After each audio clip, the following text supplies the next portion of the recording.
Hey everybody. Thought I'd do a bit of I guess you could say a movie review here. Talk about a movie that I do currently have and have enjoyed. In fact, it's the very first one that started this whole current run of, you know, yearly or, you know, a few year kind of basically this current run of 1 to 3 yearly movies a year, and that is Scooby-Doo on Zombie Island. And I talked about this when I talked about the Scooby-Doo movies and stuff. And what more can you say about Scooby-Doo on Zombie Island that has not been said yet?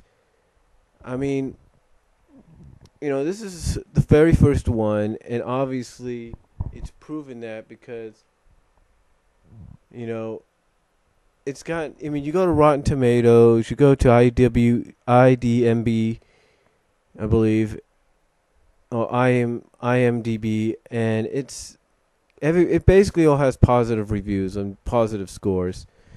And here's why. Here's the reason for it.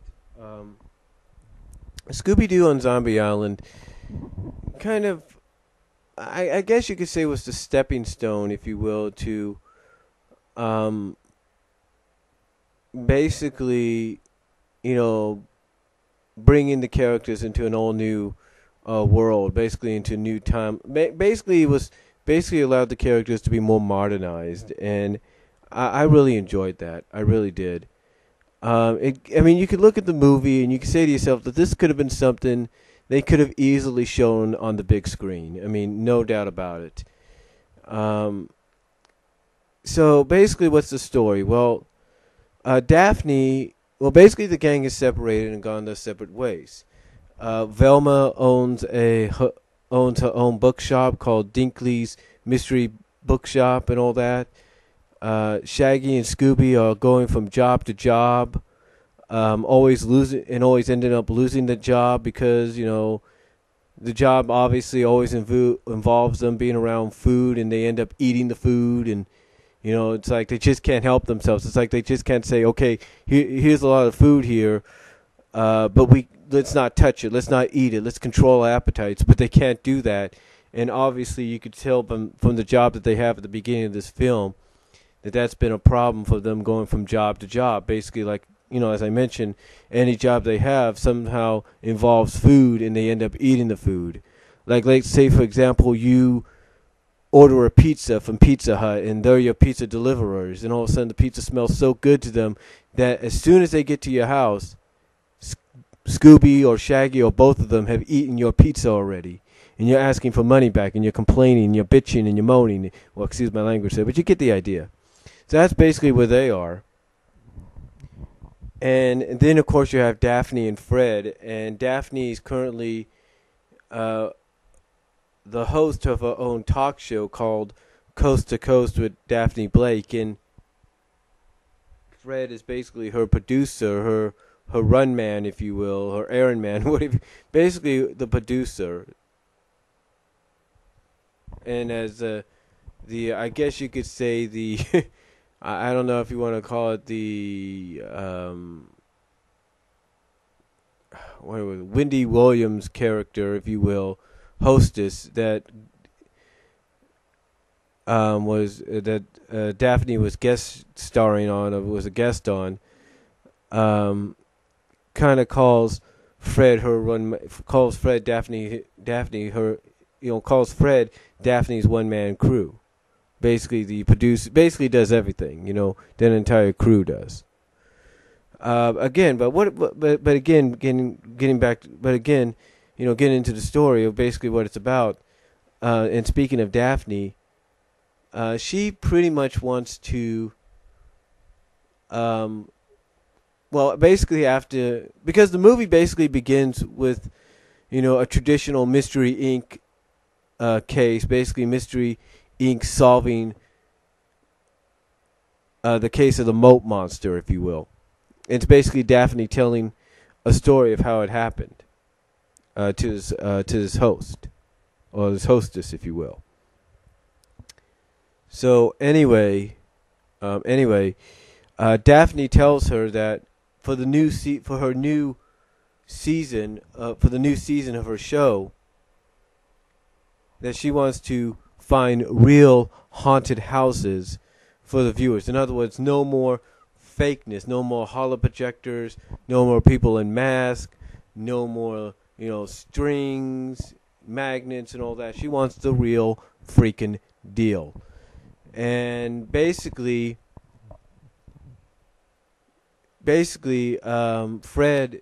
So basically, what happens is the hostess brings up the fact. The hostess, as I see, the Wendy Williams girl, if you will, that of that show that Daphne's on, basically mentions that it's kind of sad that the entire Mystery Inc. gang won't be around, and it kind of saddens Daphne a little bit, saying that, well, she's basically like, yeah, I really miss being around my friends and, solving, mysteries and all that, but, basically miss being around them. So this basically gives Fred an idea for Daphne's birthday, because Daphne's so busy, she doesn't even realize her birthday's coming up. So basically, Fred invites Shaggy and Scooby after they hit their job at the airport, where they work in the contraband department. Invites Velma, who basically, after talking to a customer and putting on hold for 2 weeks, a series of, a volume of a book, several volumes of a book series for a customer, invites her to come along, so she closes up the shop a little bit and basically surprises Daphne by revealing that the gang's going to come, that he's asked the gang to come along with them, which Daphne's happy and is very approving of, is happy to accept. And it's right from there, as soon as Fred also tears off the Coast to Coast sign on the van and reveals under it Mystery Machine again, which is basically tells you it is the Mystery Machine. Basically, it's right then and there that Mystery Incorporated is back in business, as Velma states. And so throughout an entire montage, if you will, with the song "The Ghost Is Here," which is very, very good, which is one of the best rock songs in a, in a Scooby movie, if you will, in any kind of animated movie that you can hear. After a montage to that song, basically Daphne's kind of a little down in the dumps. Like, it's like her show, her new season's coming up, and yet she has no real life hauntings to present to her audience. That is until they meet up with a new character called, I'm trying to think of her name, Lena. A new character named Lena. And Lena basically tells the Mystery Inc. gang, oh, I live in a haunted house. My owner, not my mistress, but her boss, Miss Simone Lenoir, lives in a haunted house. So basically they go to this haunted house. So basically they agree to follow Lena to the haunted house. And after a few misadventures, or side adventures with some alligators and another character called One-Eyed Snake Grubbs, and also being driven there or boated there by, or ferried there by Jacques, another new character, they finally arrive. And we also meet a new character named Bo, who we at first is presented as a gardener, if you will, as the newest gardener for Simone. Is Simone's newest gardener. And we also get sort of a side joke, sort of a side plot a little bit, where basically Shaggy makes up a little, kind of lies at first to Lena, and basically, because Lena's surprised Scooby is with them, because Scooby's a dog, and because, Lena's boss owns cats, has a lot of cats around. So basically the subplot is, Scooby has to control himself around cats, or Shaggy has to find a way to control Scooby around cats. And at first, Shaggy kind of fibs a little bit, along with Scooby playing along by saying, "Oh, Scooby's good with cats, no problem." Except when they finally arrive at the mansion, and that lie, and but thus Shaggy, thus the fib is exposed, and Shaggy, basically, like I said, the subplot, the side joke, if you will, throughout the entire film, is Shaggy trying to control Scooby around the cats, make sure he's not chasing them or anything. So anyway, basically, the thing is, the hauntings that occur at this house are basically of several dead pirates, if you will.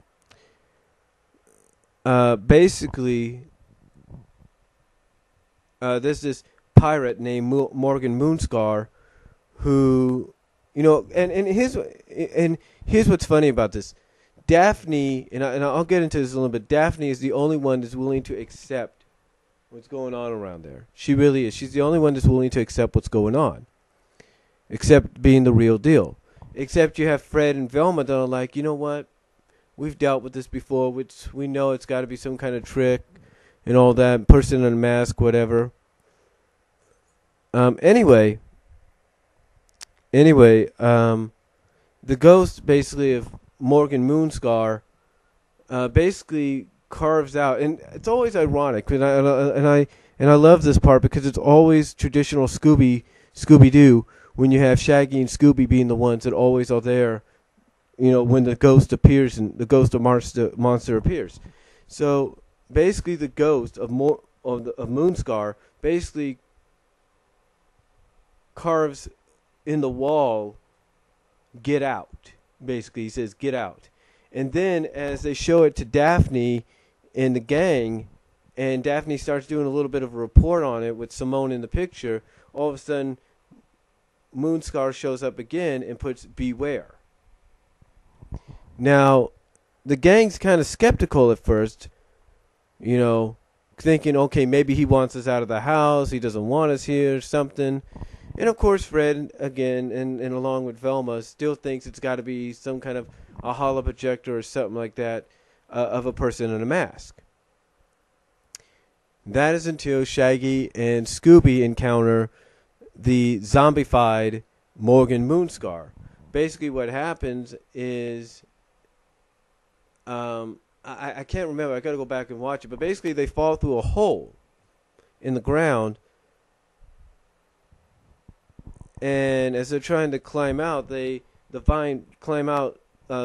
of a vine. The vine breaks, and part of the dirt wall of the hole gets revealed, and basically you see the skeleton hand hanging out, and all of a sudden out comes all the bones and all this kind of spell thing, this kind of mystical stuff starts happening, and out comes all the bones, and here's Morgan Moonscar as a zombie. Basically, Morgan Moonscar, the pirate, becomes a zombie. His remains make him into a zombie. And again, the thing about this, and I like this, as I was mentioning earlier, Daphne's the only one that's willing to accept that everything is legit. She's willing to accept everything is legit. And I like that because that's sort of a play. It's sort of a play on the Daphne of 13 Ghosts. I love that. I really do. Anyway, of 13 Ghosts, New Scooby-Doo Mysteries, and all new Scooby-Doo Scrappy-Doo show. But anyway, later on, while they're having dinner, Shaggy and Scooby decide to drive off in the Mystery Machine to someplace secluded where there's no cats, nothing like that. And as they, for I guess the third or fourth time in the movie, eat the what is known as the Moonscar peppers, the hottest peppers in Louisiana, they go to this lake, and they end up drinking the water to basically cool them down. But as they're doing it, once again, that mystical magic comes down, hits the lake, and all of a sudden, all these zombified people, Civil War people, tourists, whatever you want to call it, pirates, all start popping up out of the bottom of the sea. So anyway, the screaming gets Shaggy. The screaming gets the others' attention. So Velma. So basically, what happens? Long story short, is they bump into Bo. Bo decides to go off with. Velma decides to keep an eye on Bo, so they split up. Velma goes with Bo. Daphne goes with Fred. Ed, if you will. And Daphne and Fred are the ones that find or bump into Shaggy and Scooby. And Daphne basically using her martial arts kind of self-defense stuff. And the first person she uses her self-defense against is a zombified pirate. Then the next one is Shaggy and Scooby. And then this is when basically shit gets real. Because as they try to take off the mask, it's Fred, of all people, as he's trying to take it off, as he takes it off, basically he takes it off all right. He takes the head right off the body. And by doing so, he finally comes to realize, oh, shit. This is the real deal. It's no faking in anything. And he tries to still play it up, though, as animatronic and all that, but it's not. And I think Daphne says it best in the film. She says, you're not a skeptic, you're denying it. You're just in denial. You're denying this shit is real. So, overall, basically, Fred ends up believing in what's going on. And then we get the real twist towards the end. And the real twist basically involves Simone, Lenoir, and Jacques. And let's just say they're more than just who they seem to be. And, I'm not trying to give too much away for those that haven't seen it. But let's just say, they've got quite the history on that island. Overall, though, Scooby-Doo on Zombie Island, combined with everything I said there, and I'm sorry if I did give some things away, but combined with everything I mentioned there, is definitely worth watching in the near future. I mean, if you have not seen it yet, rent the DVD, rent the Blu-ray if there is a Blu-ray. Watch Scooby-Doo on Zombie Island. It is worth it. It is worth it. It is good. I mean, there's not much more you can say about it. I mean, the animation, yeah, it's spectacular. The animation is very well done. And again, like I said, I'm kind of surprised that they didn't that this wasn't put on the big screen. I really was. And I'll tell you how good this was. When I first heard about this, and I saw what it was going to be about in the previews and everything, I said to myself, I'm going to buy this movie. The moment it came out, the week it came out, I had the money, I bought the movie on VHS. And then later on, through my VCR, my GE VCR, if you will, and my now RIP'd ILO DVD recorder, I was able to put it onto DVD. But again, overall, it's definitely worth watching if you have not seen it. And if you have seen it, I highly suggest watching it again because it is that good. Overall, there's really not much more I can say about Scooby-Doo on Zombie Island, except you got to check it out if you haven't. And again, I do apologize if I gave away anything there, but I'm trying not to give too much away in case some people have not seen it.